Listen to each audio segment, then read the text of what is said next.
وعن ابن عباس رضي الله عنه أن رسول الله صلى الله عليه وسلم قدم المدينة فوجد اليهود صياما يوم عاشوراء فقال لهم رسول الله صلى الله عليه وسلم ما هذا اليوم الذي تصومونه؟ قالوا هذا يوم عظيم أنجى الله فيه موسى وقومه وغرق فرعون وقومه فصامه موسى شكرا فنحن نصومه. فقال رسول الله صلى الله عليه وسلم فنحن أحق وأولى بموسى منكم. فصامه رسول الله صلى الله عليه وسلم وأمر بصيامه. حضرت عبداللہ ابن عباس رضی اللہ تعالیٰ عنہ سے مروی ہے کہ نبی علیہ السلام جب مدینہ منورہ تشریف لائے تو معلوم ہوا کہ یہودی 10 محرم کا روزہ رکھتے ہیں۔ نبی علیہ السلام نے ان سے پوچھا کہ یہ کیسا دن ہے جس کا تم روزہ رکھتے ہو؟ انہوں نے بتایا کہ یہ بڑا عظیم دن ہے، اللہ تعالیٰ نے اس دن حضرت موسیٰ علیہ السلام اور ان کی قوم کو نجات عطا فرمائی تھی اور فرعون اور اس کی قوم کو دریا میں غرق کر دیا تھا، سو اس کے شکرانے میں حضرت موسیٰ علیہ السلام نے اس دن کا روزہ رکھا تھا، اس لیے ہم بھی اس دن کا روزہ رکھتے ہیں۔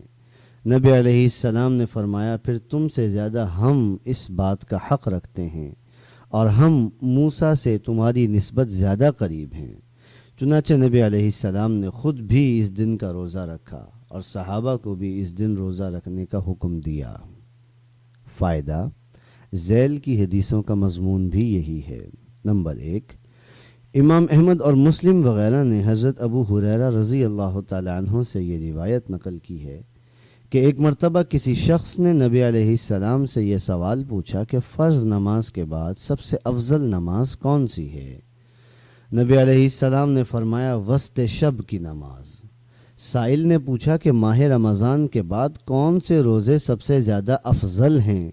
نبی علیہ السلام نے فرمایا اللہ کے مہینے محرم کے۔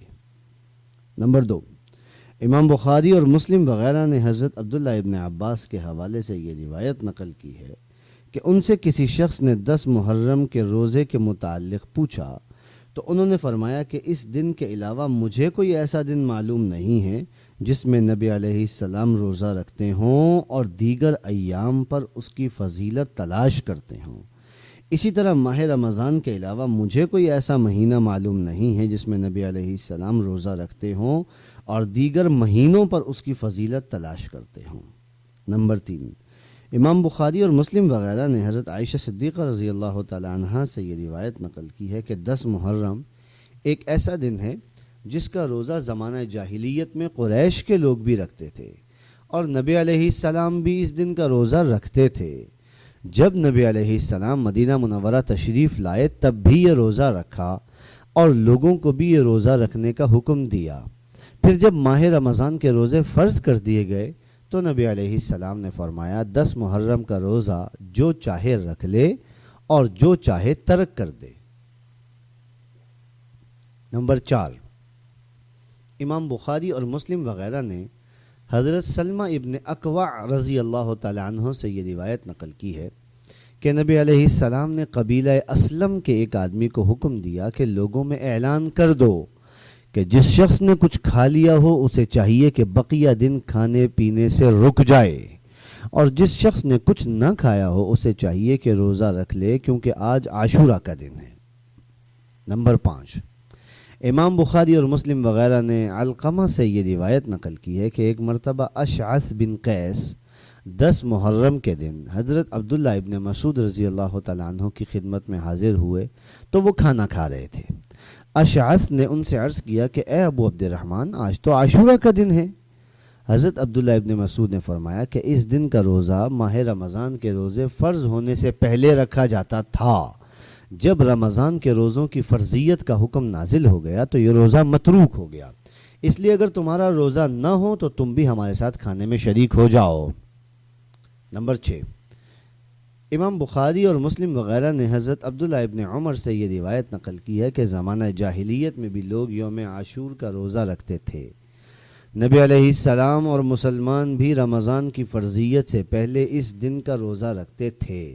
جب رمضان کے روزے فرض قرار دے دیے گئے تو نبی علیہ السلام نے فرمایا یوم عاشور اللہ کے دنوں میں سے ایک اہم دن ہے، اس لیے جو شخص چاہے وہ اس دن روزہ رکھ لے۔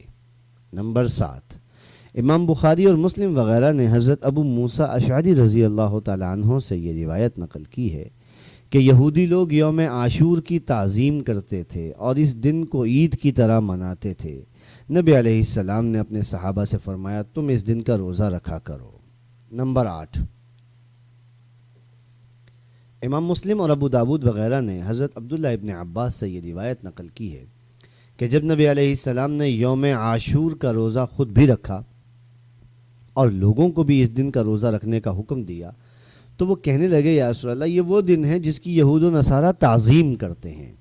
نبی علیہ السلام نے فرمایا جب اگلا سال انشاءاللہ آئے گا تو ہم 9ویں تاریخ کا روزہ بھی رکھیں گے، لیکن اگلا سال آنے سے پہلے ہی نبی علیہ السلام کا وصال ہو گیا۔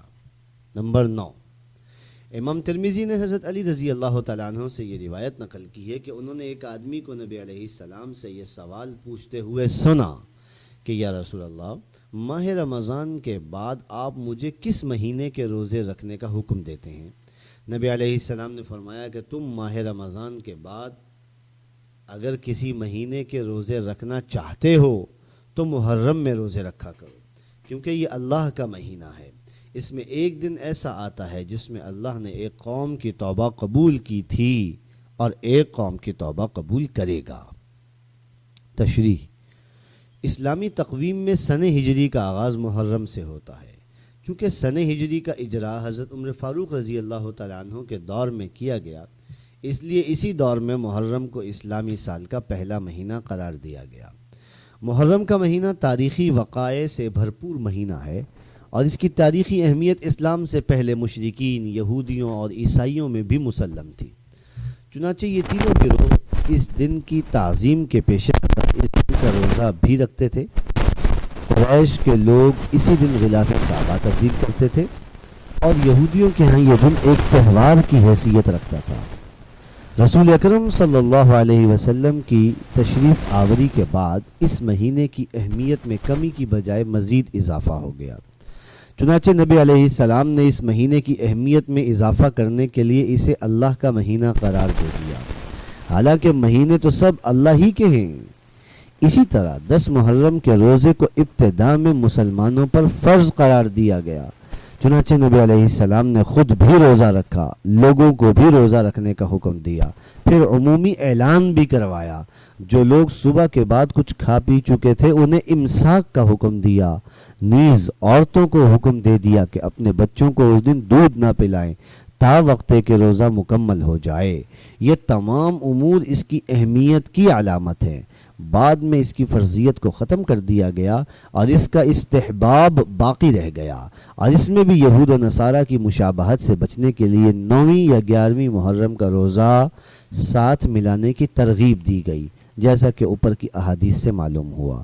اس تمام تفصیل سے یہ بات واضح ہو گئی کہ 10 محرم کے دن کی اہمیت ماضی قدیم سے مسلم چلی آ رہی ہے۔ دوسرے لفظوں میں یوں کہہ لیجئے کہ 10 محرم کی اہمیت محض واقعہ کربلا کی وجہ سے نہیں ہے، جیسا کہ بعض لوگوں کو غلط فہمی ہے۔ یہ ٹھیک ہے کہ 10 محرم کو جو واقعات رونما ہوئے، واقعہ کربلا ان میں سے انتہائی اہمیت کا حامل واقعہ ہے، لیکن 10 محرم کی تاریخی اہمیت اس سے پہلے رونما ہونے والے واقعات سے چلی آ رہی ہے، اور اس میں مزید اضافہ واقعہ کربلا کی وجہ سے ہو گیا ہے۔ اس دن روزہ رکھنے کے کچھ فضائل تو زیر تذکرہ احادیث میں آئے ہیں، جبکہ ایک فضیلت گزشتہ عنوان کے تحت متن کی حدیث میں بھی گزری ہے کہ 10 محرم کا روزہ رکھنے کی برکت سے گزشتہ 1 سال کے گناہوں کا کفارہ ہو جاتا ہے۔ اس لیے جہاں تک ممکن ہو اس روزے کا اہتمام کیا جائے۔